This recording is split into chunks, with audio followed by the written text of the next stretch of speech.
ونحن نتمشى في القرية حصلنا زينات الله. السلام عليكم. عليك السلام ورحمة الله. حصلناها لابس البرقع الخليجي، فسألناها قلنا لها أنت من الخليج؟ قالت لا.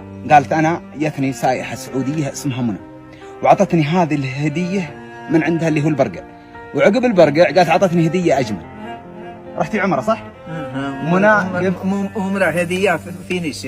الحمد لله. Next year حج ما شاء الله. هدية إن شاء الله. ما شاء اسمع my friend اسمع from سعودية؟ اسمع يا سعودي. اسمع عباية ونقاب. عطتك عباية ونقاب.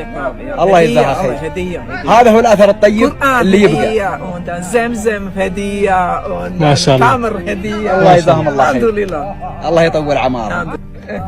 هذا هو الاثر الطيب. يوم انت خليجي وتروح لدوله ثانيه انقل صورتك وتربيتك اللي عشت عليها في الخليج، تي هني وتعاملهم المعامله الحسنه يذكرونك. نحن خاطفين مارين من الطريق ما تدري نحن من وين. اول سؤال سالتها انتم من وين؟ من السعوديه او من وين؟ قلنا لها لا من الامارات. قالت انتم من السعوديه واحد، لكن انا هدتني وحده كذا كذا كذا وعطتني القصه والتفاصيل كلها.